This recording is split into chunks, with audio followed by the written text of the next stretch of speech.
How are you all? And today we are going to focus on the topic dynamic verbs and stative verbs. What are the differences between these two? First of all, what do you mean by dynamic verbs? What does it mean by stative verbs? So let's have a look at the definitions. Dynamic verbs. Dynamic verbs are the verbs that show some physical action. The verbs that show some physical action that we do with our human effort. The examples like eat, drink, read, write, go, come, run, walk, etc. So, dear friends, in all these actions here, we people are supposed to do some physical action. That's why they are called dynamic. They are called active. Some active participation is involved here, and some physical action is required here. That's why they are called dynamic verbs, action verbs, or active verbs. They are called. So, see, you are eating, he is drinking, she is reading, they are writing, you are running, we are walking, and all these actions, they require some physical actions, they require some active participation with certain human effort, or it can be done by animals. The same actions are done by animals also. So they are nothing but dynamic verbs, and the speciality of these verbs is they can be used in all types of 12 tenses which are present in the English language, in the English grammar. So, in all the 12 types of tenses, in all simple tenses, they can be used. In all progressive tenses, nothing but continuous tenses, they can be used. In all perfect tenses, they can be used. In all perfect continuous tenses, they can be used. But if you take the next word, stative verb, stative verbs. Stative verbs are the verbs that show some status of a particular thing, of an object, of a particular person. So stative verbs, they basically show non-action. They don't show any kind of physical action. They don't show any kind of physical action. They show only some position. They show only some status or state of a particular object, thing, or of a person. So since they don't show any action, they are otherwise known as non-action verbs. Non-action verbs, nothing but inactive verbs, because there is no physical action directly here. And now, for example, there is no physical action here, I told. For example, if you take taste, smell, hear, feel, think, etc. If you take taste, yeah, the soup tastes sour, for example. The soup tastes sour. How does it taste? It tastes sour. So we don't need to do anything. Here we don't require any kind of physical action. We don't require any physical action here. It automatically tastes. It automatically it gives smell. So the rose smells nice, beautiful smell it gives. So it doesn't need to do anything specially. So quite naturally, automatically, those actions they happen in case of stative verbs. And now these stative verbs, non-action verbs, they are divided into certain categories like emotions and feelings. All emotions and feelings are stative verbs, like love, hate, wish, want, like, dislike, need, mind, prefer, etc. And here, if you take love and hate, so have you ever heard anybody saying, "I am loving you," "she is loving him," "they are loving them"? No, because these are stative verbs. Here, they don't require any kind of physical action. That's why here all these stative verbs are generally never used in progressive tenses. In continuous tenses, they are never used in continuous tenses. That is the difference between, the basic difference between dynamic verbs and stative verbs. Like he is loving her, she is hating him, and we are wishing this, they are wanting that, I am liking, you are disliking, they are needing, we are minding, and you are preferring. So such actions, I mean such verbs with ing form, with the progressive form, with continuous form, generally we don't come across in the entire English language. It can be while speaking or writing. Of course, especially while writing. While writing, grammatically they are wrong. While speaking, no rules. Rules can be broken. Sorry. While speaking. So yeah, these are the things, emotions and feelings. And here in all stative verbs, we never use ing form to these. And in the remaining verbs, in the remaining tenses we can use, except progressive tenses. And next category of stative verbs, if you see senses, like examples like taste, smell, sound, hear, see, look, appear, resemble, feel, and these reveal senses, the actions that we can see with the help of the senses. They are reflected through senses. Like taste, already we have seen the example. Smell, so the flower smells nice. Next one, sound. Yeah, it sounds like that. It's this sounds like this. We say sound means a kind of non-action. There is no physical action here. Yeah, here so many vehicles are going outside. So wantedly, deliberately, we don't listen to the sounds. Just those sounds are heard by us through our sense organ ear. So yeah, you can clearly hear the sounds which are going on the road. Next one, see. Yeah, generally we see. Yeah, generally we tell I see. It's okay, of course. And next one, look, and afterwards appear. It appears to be. It seems to be like that. We can see. And feel. Generally we say what I feel is. What I feel regarding this is. We say here we are not doing any kind of physical action. Just it's a stative verb. It is revealing the status of our mind, brain, heart, or showing some non-action. Next one, if you see thinking, certain verbs pertaining to our thinking, nothing but the verbs that reveal our thoughts. Examples like think, remember, forget, imagine, suppose, agree, disagree, consider, realize, recognize, believe, understand, know, know, doubt, feel, intend, hope, guess, or seem. For example, if you see like forget, yeah, what I am thinking about this is, we don't say I am forgetting every time, we don't say. And we don't say yes I am remembering him, we don't say yes I am remembering him, no. And if somebody says something to us, we don't say generally yes I am agreeing with you, I am agreeing with you, no I am disagreeing with you. We don't generally say like this by adding ing form to the verbs. And believe, yeah, I do believe in God, I believe in that concept, I believe in this policy, that's it. But we don't say I am believing in God, I am believing in you, I am believing in your decisions. We never say believing generally here.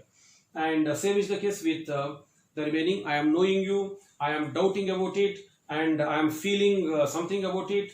So generally we don't say by adding ing form regarding these verbs. So these are also called brain actions, mind actions. The verbs pertaining to thinking ability are also known as brain actions or mind actions. And next one, possession actions are verbs pertaining to possession or any relation, possession or relation. For examples, have, possess, own, belong to, consist of, contain, include. Yeah, for example, have, it indicates some possession generally. That's why we don't need or we don't require any kind of physical action here. If I say I have a marker with me, I have a marker here, there is no any physical action. Simply I am owning this, I am possessing this. But still here ing form should not be added. I am having a pen, I am owning 2 flats, they are possessing 10 acres of land. We generally never say like this by adding ing form to these verbs pertaining to possession or owning or having or any kind of relation. And belong to, this land belongs to that politician, we say this land is belonging to him, that field is belonging to them, we generally never say like that. And next one, measurements. For example, cost, weighing, measure, equal, mean, require, depend on, or rely on. So here regarding these verbs pertaining to measurements also, they also reveal here some state of a particular thing, of an object or of a concept. Here we don't require any kind of physical action. We don't require any kind of physical action here. So they are non-action verbs. They are just stative verbs merely. And it costs nothing. But sometimes we say it costs a lot. Next one, require. That requires a lot of support. Next one, depend on. Success depends on our hard work. Success depends on our hard work. Success relies on our sincere efforts. Certain examples we can see. And what I mean to say here is, in case of all these stative verbs, generally we don't use ing form, continuous form, or progressive tense. So in all the progressive tenses, we don't see generally these stative verbs, because they are non-action verbs. They don't require any kind of direct physical action with certain human effort. And now coming to the next point, dear friends, if you see, there are certain special set of verbs which act both as dynamic verbs and stative verbs.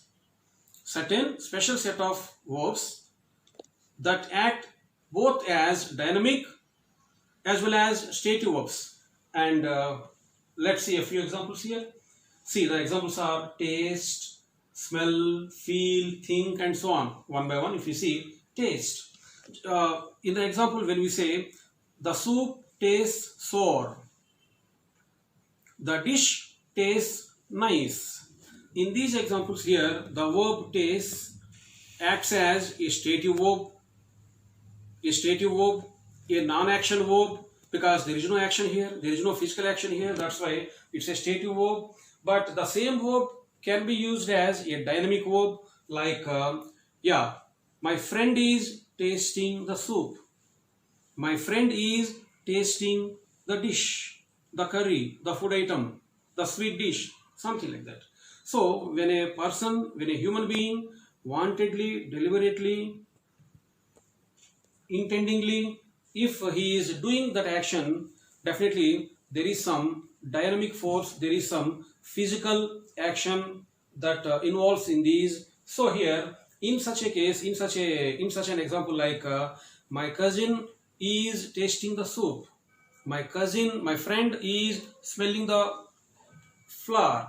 So here some action is involved directly, physical action of a particular person. So in such an example, the verb taste and the verb smell, they are acting as dynamic verbs also. Next one, feel. Feel means, I can say generally, commonly, like regarding that issue, regarding the quarantine period, what I feel personally is blah blah blah blah. I can say something. But here in this example, what I feel personally is, in this example, feel is a stative verb, because I don't require any kind of physical action to express it. But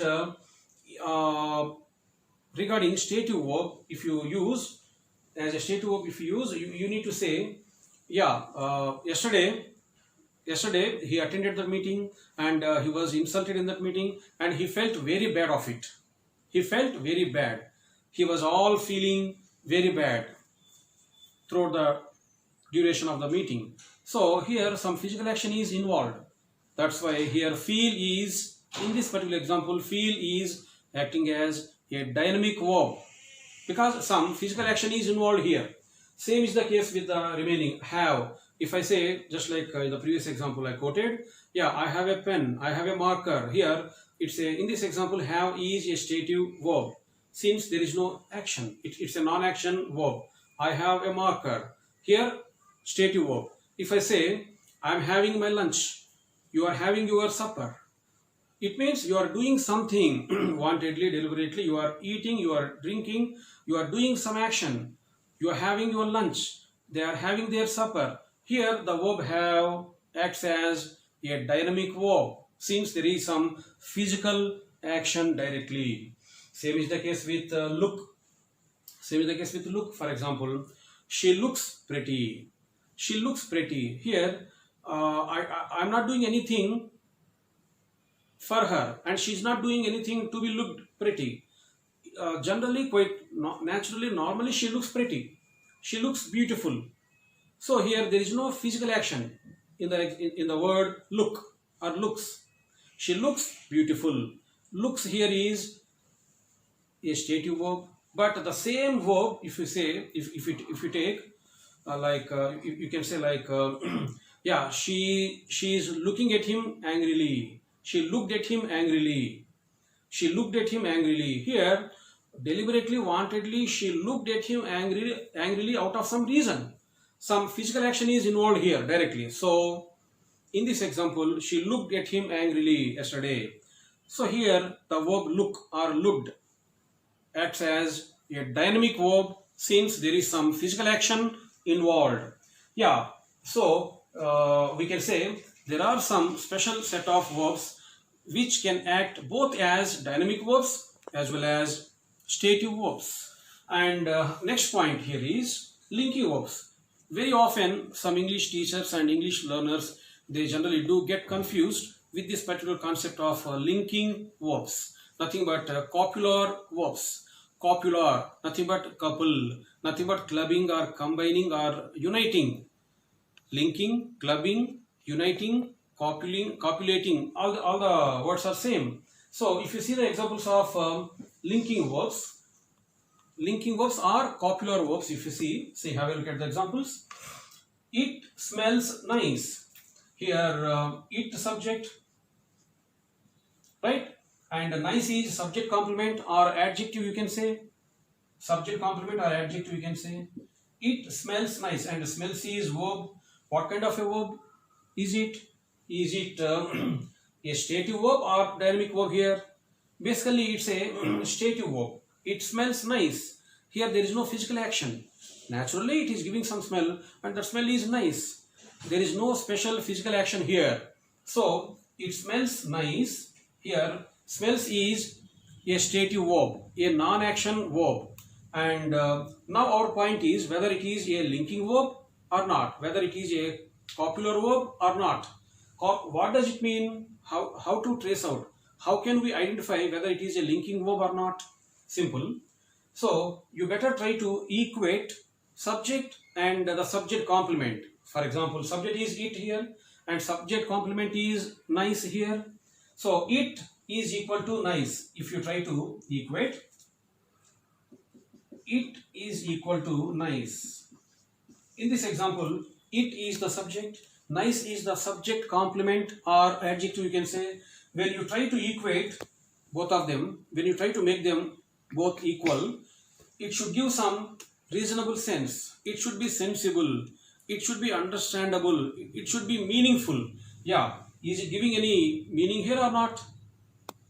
Obviously you know, and you can say that yes, this combination is right. It is equal to nice. It means it can be anything.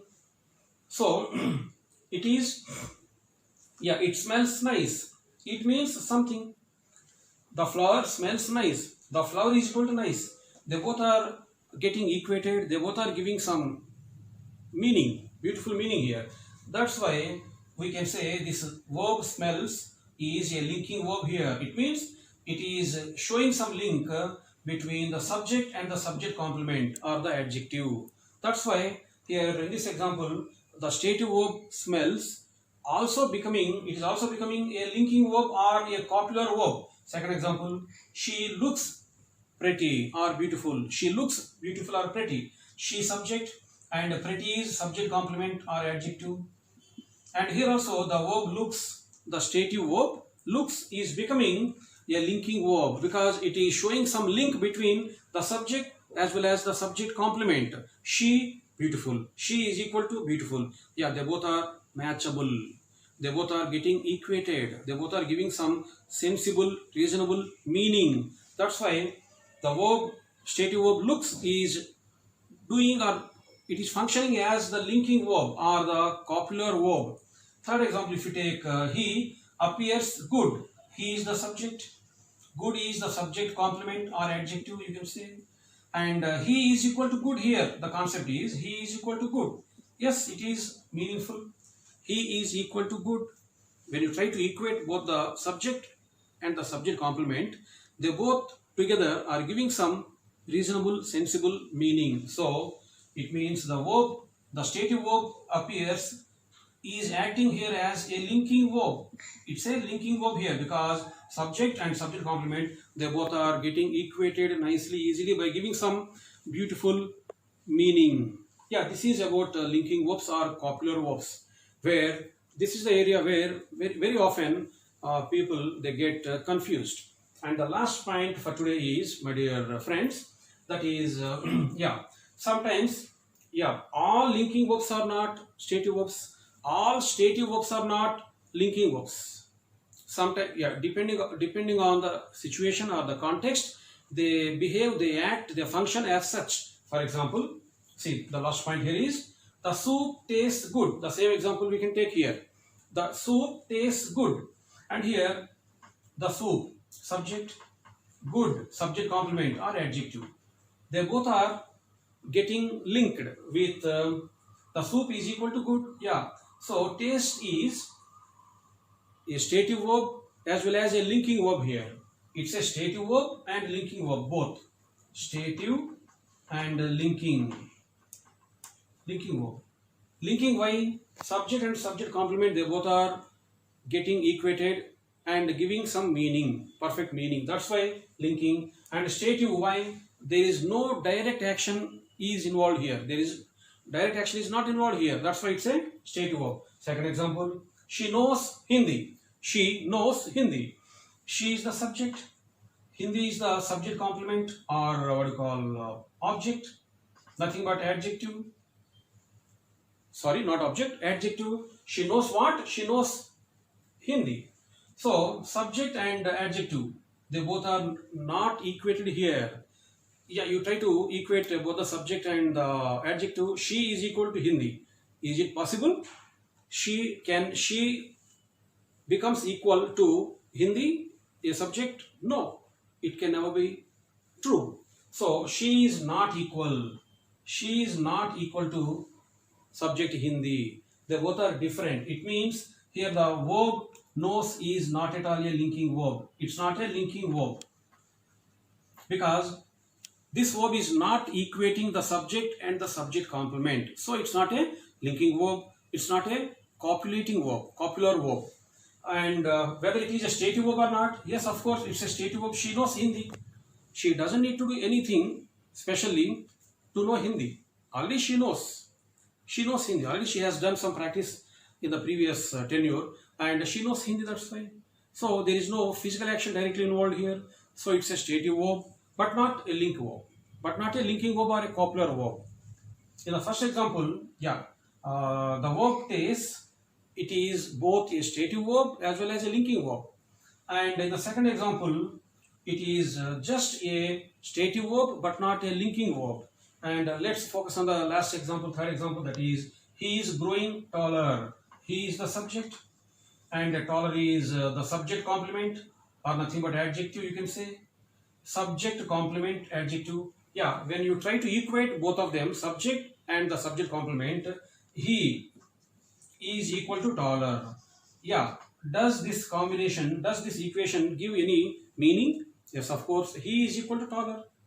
The adjective taller is showing some direct relation with the subject he is equal to taller. Yes, it means subject and subject complement or adjective, they both are getting equated. They both are equal. Nothing but when you try to club or combine both of them, he is equal to taller. Yeah, here it is sensible and it is meaningful. So here the verb growing is a linking verb, undoubtedly. It's a linking verb. And you try to trace it out, one more factor here, whether it's a linking verb, whether it is a stative verb or a dynamic verb. He is growing taller. Is it a dynamic verb or a stative verb? It's not a stative verb. It is showing some action. Grow. To grow, some physical action is shown. Of course, it happens naturally, growth. Still, some physical action is also required here. Physical action is also reflected here. So, it's a dynamic verb, not stative verb. Yeah, this is about linking and copular verbs. So I hope all of you understood very clearly the differences between dynamic verbs and stative verbs. I hope all of you understood well how to differentiate between these two types of dynamic and stative verbs. Thanks for watching. If you like this video, share, subscribe and comment in the comment section. And your suggestions, your advice and your questions are always welcome. Thank you. Bye bye.